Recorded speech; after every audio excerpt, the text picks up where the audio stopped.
Hi everyone, welcome to Insights from Priyanka, and I hope you're doing amazing.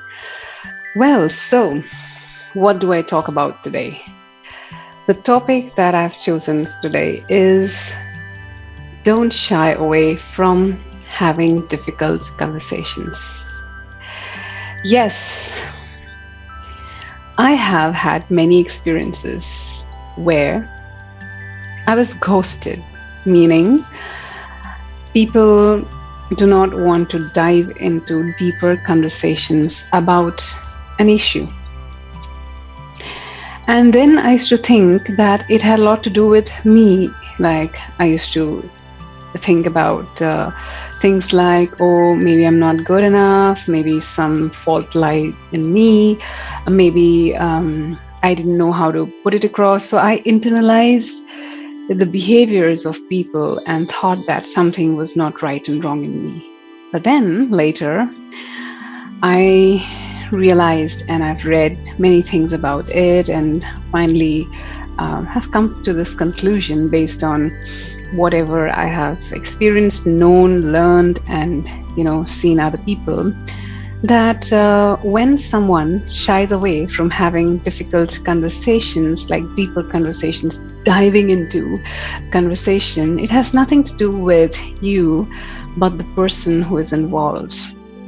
It is a sign that the person who is not willing to deep dive is scared of intimacy. And when I say intimacy, it's not always like, the male female intimacy that we talk about. Intimacy is into me, um, I see. Like, what was that? Intimacy, the exact into me, you see, something like that. So, meaning, like, I allow you to see what's there deep down in my heart that I'm masking, that I'm armoring.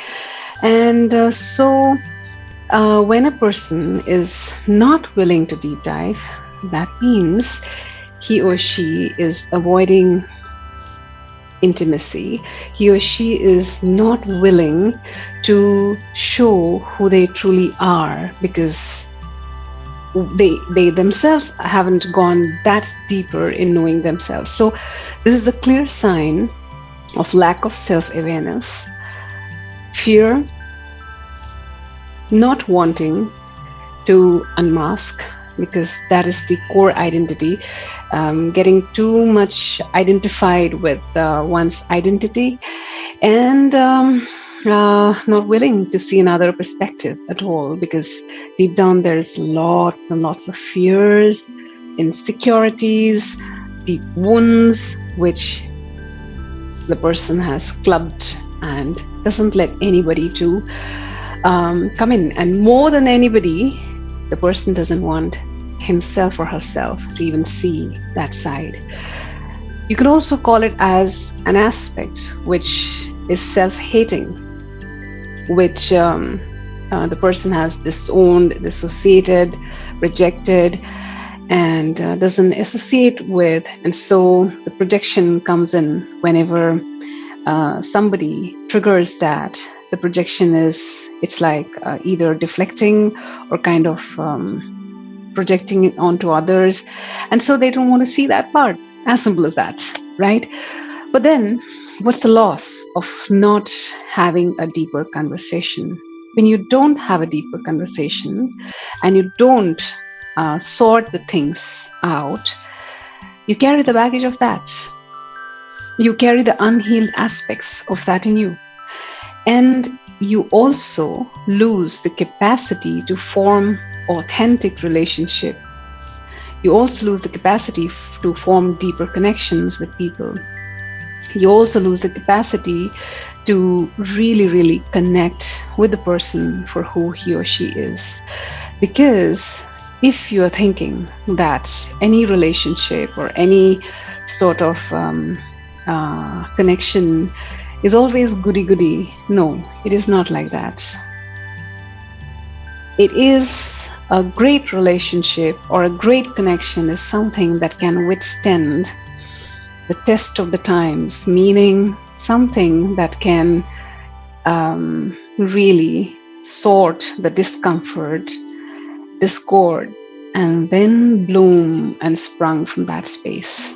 That is the essence of true relationship. Otherwise, it is just like masking, you know, where you can't show the way you are, where you can't be who you are, but in a constant state of projecting and showing, something and someone that you're not. And it takes a lot of energy to do that. Don't you think so? So don't shy away from having difficult conversations. I know it is scary. I have had come across a lot of clients.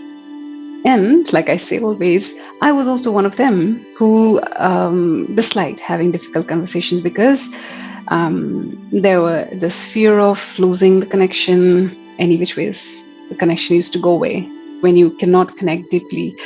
The fear of being seen as impolite, the fear of uh, not having anything to say, and the fear of accepting one's mistake. Because if you get into a real difficult conversation, then you have to take responsibility for how you have showed up. You have to take onus of you know, the mistakes that you made, and that requires a lot of humility. And you have to also admit that, oh, yeah, I don't know. I don't know many things about the person, and you have to sit in a space of curiosity.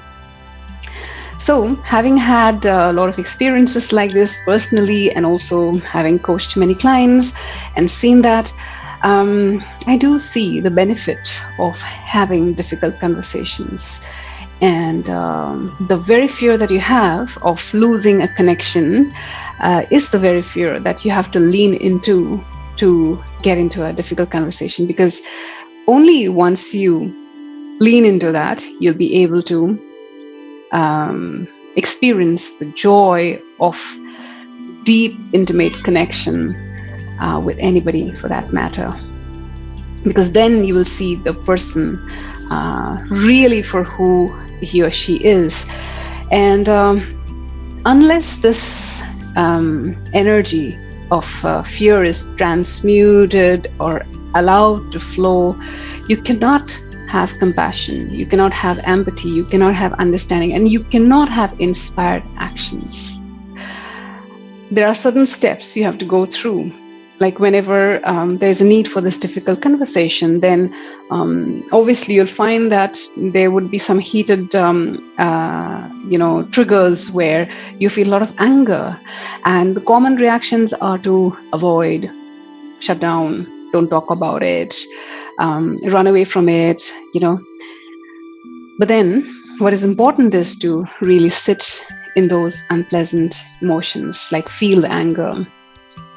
Once you allow yourself to feel anger, it will then transmute into a feeling of sadness or disappointment, like what exactly made you sad. And then if you really have the courage to deep dive more, you will then get in touch with your insecurities, the real fears that you have, the deeper wounds that's there. It could be childhood wounds, it could be those insecurities, fears, real fears. And another thing is, we find it so hard to admit to our own fears. We say, no, I'm not fearful, I am fearless. That it's also a mask that you're putting in. And then you get to another level. Once you really allow yourself to experience this and share it, then you get to a level where you have this understanding and empathy, not only for yourself, but for the person. And once that's done, you can then take inspired actions, or really get into what you truly desire. It may not be what you're thinking for, or what is it that you're thinking about. It could be a very different thing, right? But then we cannot, we find it so hard to muster that courage to have that difficult conversation. And so we just spiral around superficially and try to patch it up, put a band-aid on it, thinking that the connection will stay or things will happen. But eventually, if you really look at it, nothing, no patches, nothing can work out. You really have to get into that difficult conversation and then take it for what it is, muster that courage, and then deep dive. Only then we will experience deeper connections, um, and cherish authenticity, because that's a blissful state, right? That's a very, very blissful, joyous, peaceful state which we all long for. Yet there needs to be work. Work needs to be done to get into that level, right? So I say again that don't shy away from having difficult conversations. And if you still feel that, then do sit with this query or question, what am I scared of? And then lean into that, because the thing that you're scared of is itself getting in the way. And you will not know what is on the other side of your fear unless you dive into it, right? Well, so that's it I have for today. And if you like what I do, don't forget to like, share, subscribe. And until next, take care. Love you all. Bye bye.